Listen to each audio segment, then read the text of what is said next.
Morning 8th class. ये हमारा SST का पीरियड है। मैं आपको फर्स्ट चैप्टर के क्वेश्चन आंसर भेज चुकी हूँ, तो उनको अपनी कॉपी में कर लीजिएगा प्लीज़, और विद डायग्राम करिएगा। आज मैं थोड़ा सा आपको सेकंड चैप्टर समझा रही हूँ। सेकंड चैप्टर है हमारा natural resources, land, soil, water and wildlife. In the following chapters we will discuss the examine of distribution and utilisation of major natural resources.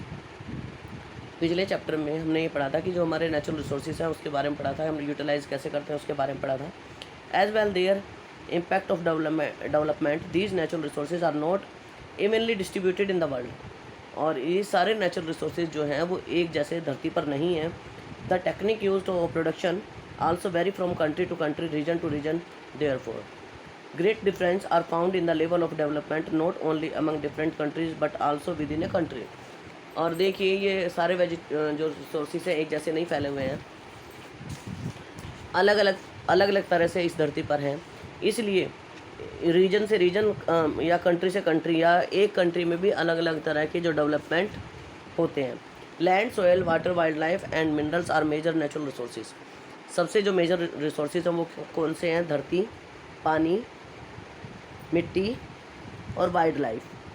They are essential for survival on the earth and they have great utility value. वो धरती पर रहने के लिए, हमें survive करने के लिए हमारी हेल्प करते हैं। एक वो अच्छी यूटिलिटी है, उनकी एक अच्छी यूटिलिटी वैल्यू है। Several factors influence their full utilisation such as population, distribution, relief and climate condition. जो इनको इन्फ्लुएंस करते हैं वो क्या है? पॉपुलेशन जनसंख्या, डिस्ट्रीब्यूशन बटाव, रिलीफ सहायता and climate condition. These sources can be used again and they are closely interlinked. और वो सब एक दूसरे से जुड़े हुए हैं, उनको हम यूज़ करते रहते हैं और एक दूसरे से जुड़े हुए हैं। देयर मिसयूज और wastage can seriously endanger their future. अगर हम उनका मिसयूज करेंगे तो एक दिन वो ज़रूर ख़त्म हो जाएंगे। Prevention of these resources necessary for their future use. अगर हमने इनको फ्यूचर में भी यूज़ करना है तो हमें इनको यूज़ करने के लिए, इन रिसोर्सेज को यूज़ करने के लिए हमें प्रिवेंशन करनी पड़ेगी, हमें इनका बचाव करना पड़ेगा। The quality of one of them effect the quality of the other. एक की क्वालिटी दूसरे पर इफ़ेक्ट करती है। अब है लैंड रिसोर्सेज। आज हम अभी लैंड रिसोर्सेज के बारे में पढ़ेंगे। The land we stand on see is most important resources in all natural resources. सभी नेचुरल रिसोर्सेज में धरती जो है मुख्य है। It include all other resources such as minerals, forest, the life form above the below and surface. इस पर जो है, इस पर क्या है? इसी पर सभी रिसोर्सेज इस पर हैं, चाहे वो धरती के अंदर है, चाहे धरती के बाहर है, चाहे लाइफ धरती के नीचे है, चाहे धरती के ऊपर है। Soil, surface, water, river, lakes, human settlement and population. जो सॉयल का सरफेस है, धरती की जो परत है, उस पर हमारे जंगल भी हैं, जानवर भी हैं, मानव भी हैं, पॉपुलेशन भी है। So is the richest sources that we have.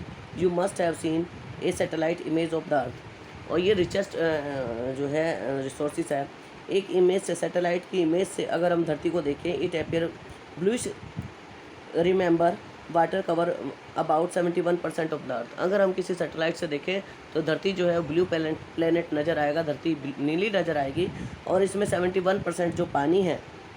What percent of the earth is land? 29% जो है केवल इस पर धरती है। Of this percentage 1/3 of the land area is not suitable for living और अनहेबिटेबल।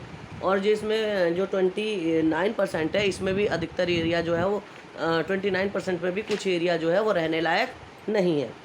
The land surface is not the same everywhere. It may have notice there are level plains, uplands और plateau, the mountain, the various location. और ये जो धरती है वो सब जगह एक जैसी नहीं है। कहीं पर प्लेन है, कहीं पर पठार है, कहीं पर माउंटेन है, कहीं पर डेजर्ट है। Different type of land present different type of resources. अलग अलग तरह की जो धरती है उस पर अलग अलग तरह के रिसोर्सेज पाए जाते हैं। Therefore are places are not evenly populated. और सभी जो है पॉपुलेटेड नहीं है, इस धरती का सभी भाग पर जो है वो जनसंख्या नहीं है। In addition the area with too cold और too hot climate are specially populated. जहाँ पर बहुत ज़्यादा गर्मी है, बहुत ज़्यादा सर्दी है, वहाँ पर बहुत ही कम लोग मिलते हैं। Soil fertility also varies from place to place. और धरती का जो उपजाऊपन है वो भी एक जगह से दूसरी जगह पर अलग अलग है. The arctic area, the desert area, the high mountain are unfavourable for human activity. चाहे वो आर्टिक एरिया हो, चाहे बर्फ़ का एरिया हो, चाहे वो रेत का एरिया हो, चाहे पहाड़ हो, वो आदमी की एक्टिविटी के लिए सुटेबल नहीं है. Generally human tend to live in area with the moderate climate, fertile soil and level sand. अधिकतर लोग जो हैं जो लेवल सैंड होती है, जहाँ पर उपजाऊ जमीन, जहाँ पर समतल भूमि होती है, वहाँ पर रहना पसंद करते हैं, क्योंकि वहाँ का टेम्परेचर जो है वो मॉडरेट होता है. So you will found that the plain are the most popular area of the world. और इसलिए जो है वो प्लेन जो है संसार के सबसे पॉपुलेटेड एरिया है. वहाँ पर बहुत सारी जनसंख्या में लोग रहते हैं. Which part of India are the most populated. अब इंडिया के जो मोस्ट पॉपुलेटेड पार्ट हैं वो कौन से हैं, इनके बारे में हम कल पढ़ेंगे. आप ये चैप्टर रीड करिएगा साथ साथ.